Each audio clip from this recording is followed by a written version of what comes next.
Welcome to Inner Compass. I'm Shirley Hoogstra. Parents with sufficient income can research and choose the right school for their children. And then other parents don't have that kind of real choice. So state governments have introduced school voucher programs to address that inequity. But is it working? And what are the unintended consequences? Find out today on Inner Compass. From the campus of Calvin College, this is Inner Compass, exploring how people use faith and ethics to guide them through critical issues of today. My guest today is Mary Pattillo, the Harold Washington Professor of Sociology and African American Studies at Northwestern University in Chicago. Her books and research on African Americans have shed light on the assumptions and realities of programs offered to lower-income Americans. Welcome, Mary. Well, thanks for having me. There's been a lot of new work in choice for housing and choice for schools, and it looks so great. But in a way, it seems like that idea like, oh, we all can be astronauts, and yet, of course, we know we all can't be astronauts. There's particular things that you have to do and know in order to do that. So what is the realities of this new ideas for housing, first of all? So first of all, I love how you say that it all looks so great, and it resonates so much with what Americans want. It resonates so much with our ideas about I can be whatever I want to be, and I should be able to do things how I want to do it. So that's, I think, the first thing to make sure that we understand. That's why it looks so great. How it works in practice, though, is not quite as rosy as it looks when you think about, yes, people should have choices. So in the housing arena, how housing choice works, and I'm particularly talking about one particular program that's called the Housing Choice Voucher Program. It used to be called Section 8, so some people might know it by that name. The Housing Choice Voucher Program basically gives families a voucher that they can use in private rental housing. Rental housing that you could go to and rent a place, I could go to and rent a place, but what this voucher does is it pays the difference between what that family can pay and what the rent costs. So does it vary? Does the voucher amount vary? The voucher amount varies by the family's income and what the rent is. Now there are ceilings on what the government will pay, meaning I can't go rent a two-bedroom, $10,000 apartment in downtown Chicago or any, downtown San Francisco with my housing voucher. There's a limit to what the government will pay, and each city has a different limit of what the top rent it will pay. But it does pay that difference between what is about 30% of my income is what the standard that the government uses and what the rent is. So now why doesn't it work all that well? Because it seems like such a great idea, right? I can choose my neighborhood. I can choose whether I want to be next to stores or whether I want to be in suburbia. All I have to do is find a landlord who will rent to me and take my voucher. Right. And I would not say that it doesn't work well. As a matter of fact, there are many ways in which it works wonderfully. So one of the ways is we often compare housing choice vouchers, people who have them, to people who live in traditional public housing. And we find that people who have housing choice vouchers tend to live in neighborhoods that are less poor, and they tend to live in neighborhoods that are more racially integrated. So that's a great thing, and those are goals that the government wants to support, and so those are good things. It also, it works really well, and the people who want to get a voucher think that works very well, because in most cities, there is a very long waiting list to get these vouchers. In the city of Chicago, when they opened up the lottery, because that's how we distribute these, when they opened up the lottery, 200,000 people signed up.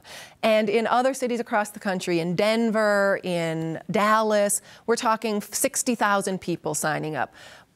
If I had to actually answer the question, why doesn't it work that well, my answer might be because we don't fund it enough, meaning there's a lot more need than we actually can provide vouchers for. And so you have people waiting for years to get a voucher.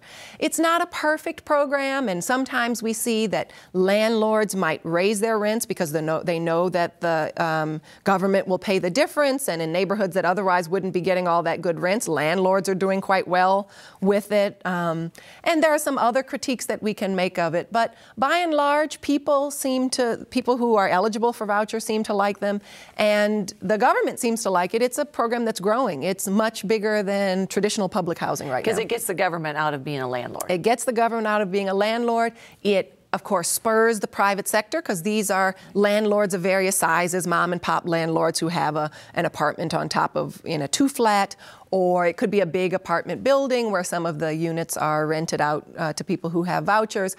So it is a way to have a kind of public-private partnership, since the private landlord gets the monies that the voucher provides. Are school vouchers working as well?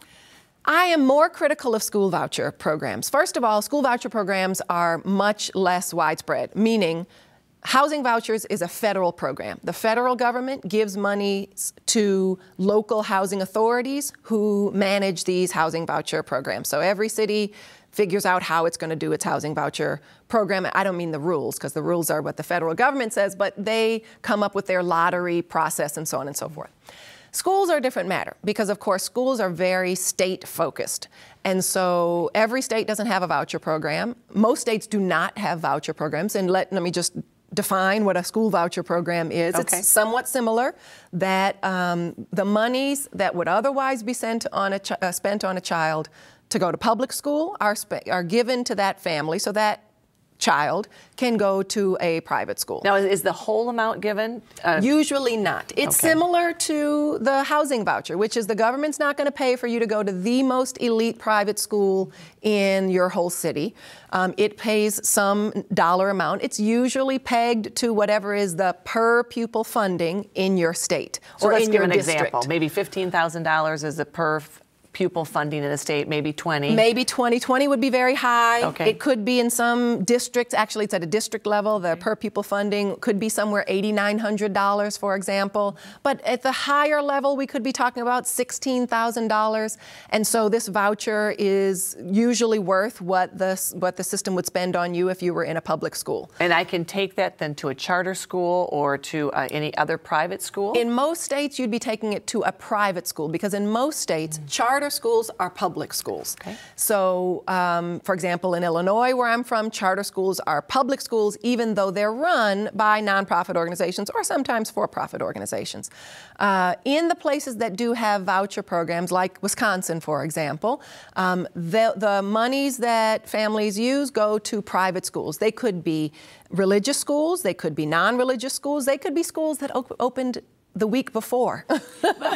Now, when you, how do you get information about your choices? Because it seems to me that, boy, it's a sort of a banquet out there of choices, and it's probably hard to find out whether your school's been open a week and they have any kinds of standards, graduation rates, right? Or if it's been a really well-known school. I'll tell you a story. I was mentoring an 8th grader in Chicago a couple of years ago. And so she was about to go to, she was making that transition to high school, and her mom knew she didn't want to send her to the school in the neighborhood because it had a bad reputation, but she didn't know where she wanted to send her. So I said, okay, I'll help. I did not know that this was going to be a full-time job. I had an Excel spreadsheet. I had information from the internet. I had Chicago, where I live, has a guide. I had the guidebook. I had all my information arrayed on this spreadsheet. Explaining it to the mom was another challenge, but in talking to it was a young woman, and talking to her, we kind of come up with some of the things she was interested in. So the short answer to your question is, it ain't easy finding information about schools. It is a job, and that is one of my critiques of school choice, that parents who don't have the internet, parents who can't take off work to go to 3 and 4 open houses, who don't have a car and thus schlepping around the city to go to a number of open houses is difficult to do, are going to be at a disadvantage in this choice process. So you talk about the fact that then people just default to what they know because the jump to actually exercise this choice is just too difficult. Right. So, yes. So what's the responsibility of either your local government or your state to make this more accessible? Because it's one thing to offer something. It's another thing to actually make it real. And of course, most places do. Chicago has a website, and it has this Chicago Schools book. There's some research out there, a former graduate student of mine, Lori DeLele O'Connor, who has studied this Chicago Public Schools book, and she has found that it's written at about a 14th grade level, i.e. a sophomore in college grade level. That is not accessible. Not accessible, exactly. So, you know, there's work to be done there, but there's no question that school districts want to get the information out there. It's not as if they're sitting around going, we want to make sure nobody like gets we'll hide the ball. Exactly, right. Okay. We're trying to make sure nobody goes to these schools. No, they want to they want to see improvement. So the intentions are always good. I do not critique the intentions of most school reformers. It is what happens in practice. And as a result, for me, given these weaknesses in practice, I really question the ideology around choice to begin with. Because as you mentioned, what happens is if a parent can't get it in gear to do the research, or can't make an Excel spreadsheet like I did, or isn't quite clear how they should trade off between a school that's far away but has better test scores versus the school that's closer and they don't have a car and they can get to their child quickly in case of emergency, but the test scores aren't that good. Right. So for parents who are doing all this, and then they decide, whew, too much, I'm done. Right. And they go to the school across the street because that's the school that they can... Or the school that other people are going to, or where they have transportation, so that if they run into a difficulty, they've got a neighbor who can help them out, or there's bus transportation. And my point is, if that's what's going to happen for any proportion of families, even if it's just 10% of them, then we need to make sure that those default options, that those places that parents are going because that's where they're assigned or because that's what their best friend told them to do, are excellent options also. Well, but see, now I think that some reformers say, look, we can't take on both the existing system and this new concept and do that well, because actually we want the new concept, this idea of capitalism and the market economy, we actually want that new idea to drive and fix the old system. Like if you have to compete for students, maybe then state government, you will take the initiative to improve that default choice. So how do we get it all done? Well, I haven't seen the evidence for that. I haven't seen that the market model has pushed the supposedly bad offerings in the market to improve. And I also wonder, what do we do during that time when there are those bad schools out there? So if we take the market model and we think about the market model and we think about it with any other consumer product that we might have, blenders. So there are some cheap blenders out there. And the hope is that ultimately I will write on Amazon, this is a cheap blender, don't buy it, and nobody's going to buy it, and that blender company is going to go out of business. But for some time, people are going to be buying that blender. Now, if a family ends up with a bad blender, I'm not that upset. But if a family is in a bad school for 4, 5, 6 years before the market model closes that school, that's 5 or 6 years of a child's educational years that are lost. So what That's not, I don't think, something I want to accept. So what makes public school education for low-income individuals such an intractable problem for our citizenry? Every school district is its own fiefdom. So decentralized. Decentralized, that's the word I'm looking for. This is my fiefdom. These are our resources. We worked hard to get them. I was able to buy this big house with nice fat property taxes. This is for my children. This is for our children. That is not a way that we're going to improve the situations of the least among us. And so we need to think about that. We need to think if that's a just way to think about public education. It might be fine for some other things, but is that the way we want to think about public education? So here's the polarity that has to get managed. On the one hand, parents want the least interference for the education for their children. On the other hand, we want to have enough of a centralized system so that we are really spreading out the challenges. And the money is going to come right now. It comes from, as you said, property taxes, which allows this, parental influence. But so the polarity is, how do you make sure that you've got some way in which to influence your child's education? And on the other hand, make sure that you don't really forget individuals that don't have that same tax base. My question to you would be, I agree that there's that first half of that where parents want to influence their child's education. But in what directions? Meaning, what do parents want when they say, I want to influence my child's education? What are they looking for? Well, I think they're looking at curriculum. They want to do that. They also probably want to have the kinds of extras. Like we want to be able to have the art programs and the music programs and the sports programs. We maybe want to have after-school programs.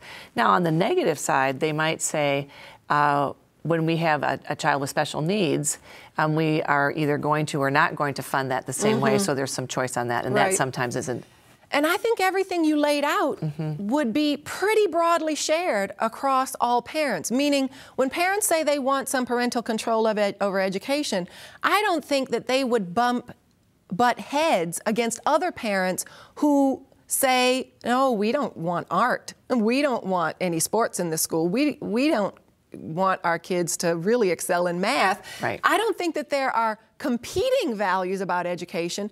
Maybe some parents think that some other parents don't value things as much as they do, but none of the survey data bears that out, meaning all parents want as many resources for their kids as they can get. Right. So I don't think that actually thinking about a way to improve education across the board is going to challenge much about what parents value in terms of what they want to control for their kids' education. So you're thinking that maybe a centralized system would actually work if you tried it. And some people are going to get less if we share is actually not a true hypothesis. A centralized system would only work if we also shift funding and resource kind of decisions. So there's no question that just right now collapsing all of Michigan's or Wisconsin's or California's hundreds of school districts is going to make the problem go away. There's no question that that's not true, because we also have to deal with the fact, for example, that we don't pay teachers anything close to what we profess is their value for us. Here we say parents want control of their child's education and they want the best outcomes for their kids, and yet the people that we're charging to achieve those outcomes, we are not obviously putting a premium on them and their work. So in order to pay teachers more, we need to really think about how we allocate our resources across a much broader economy, how we allocate them. And here we're talking about that dreaded word, tax structures. Right. Yeah. And means I'm going to have to pay something. And somebody might have to pay something. Right. And we would have to talk about this dreaded word about inequalities in income. I mean, ask you, do you think that, I hate to pick on bankers on Wall Street, but do you think that they do a more important job than the person who teaches your fifth grader? No, it's just that they have more access to wealth because they happen to be in a system, obviously, that rewards in a different way than a nonprofit rewards. And so I would say, though, the system is something that we participate in and that ultimately we decide on. Right. Because it hasn't always been this way, meaning the differentials in income between what folks who work in finance make and what many of the rest of us make have not always been so gross. Yes, so you would have to find something other than property taxes, other than individuals, in order to pay for this resource, because you have to have a bigger funding source in order to do it. But one of the things under education vouchers is the fact that we believe that people who are in a low-income situation actually want the same kinds of things that maybe the suburban school does. Has your research found that that's true?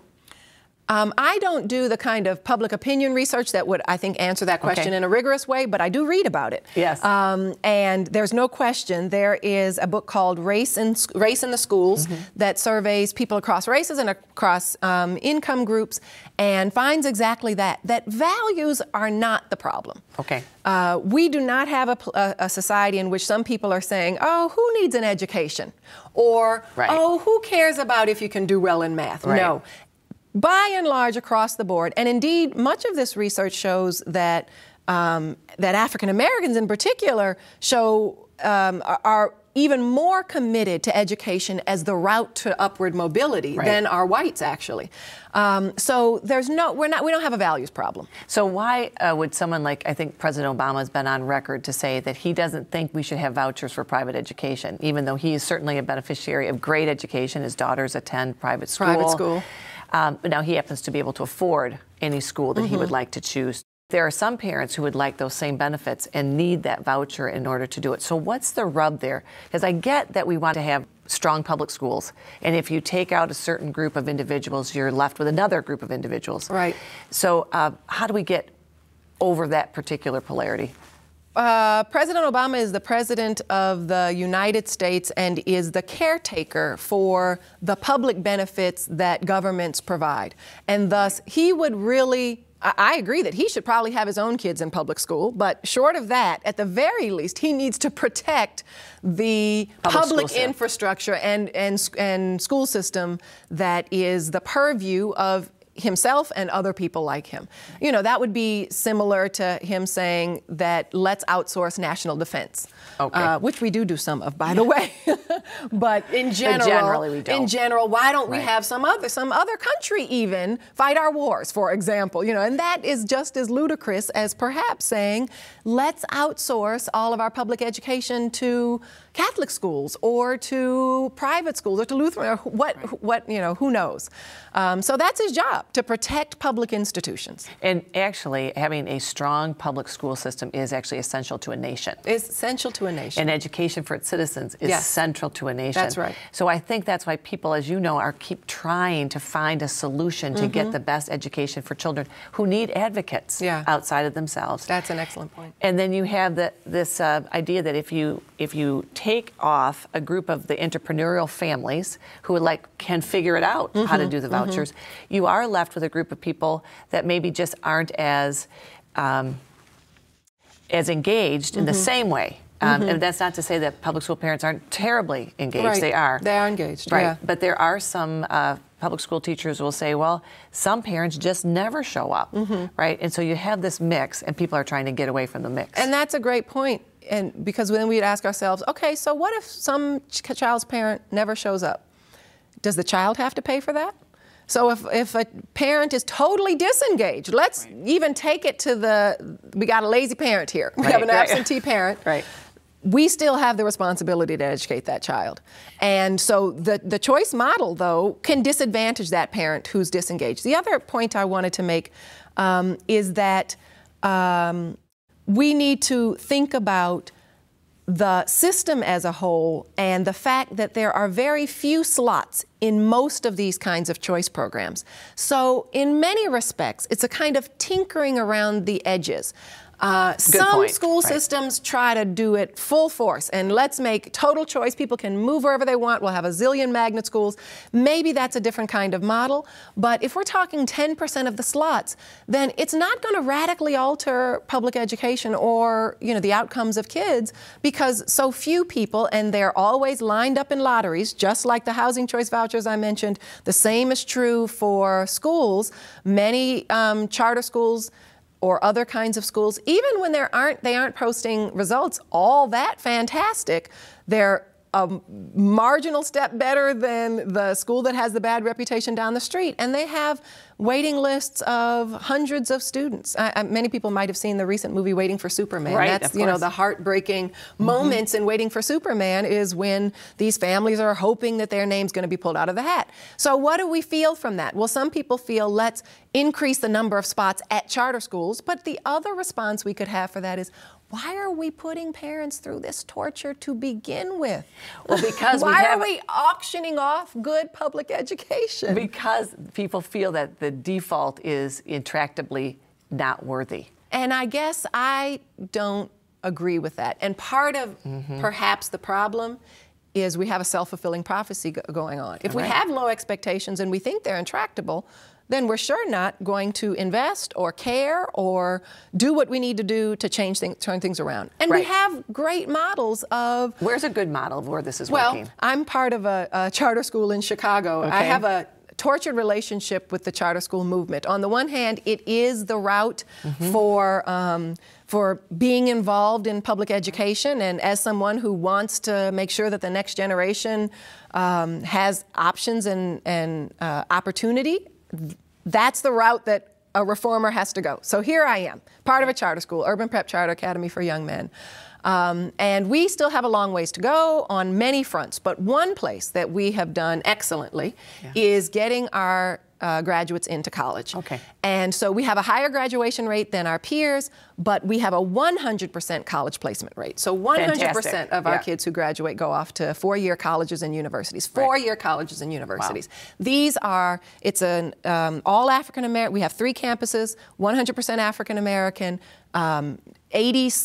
upwards of 80 to 90% low income in very poor neighborhoods in Chicago, and we are seeing some success. Okay, but you're seeing some success because you were able, in This is like a lot of things. Start fresh, set a new set of standards, right? Yeah. And then you're self-selecting people who want those standards. Right.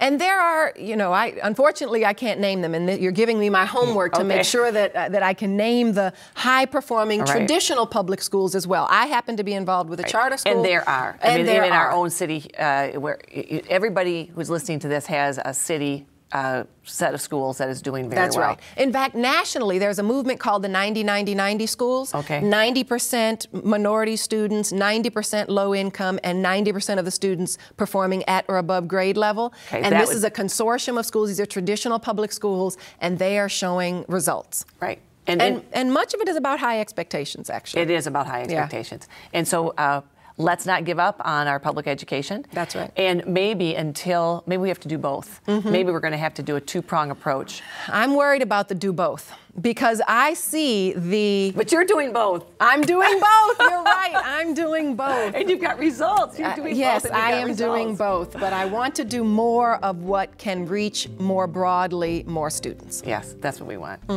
My guest today has been Mary Pattillo, the Harold Washington Professor of Sociology and African American Studies at Northwestern University in Chicago. I'm Shirley Hoogstra, and thank you for watching Inner Compass.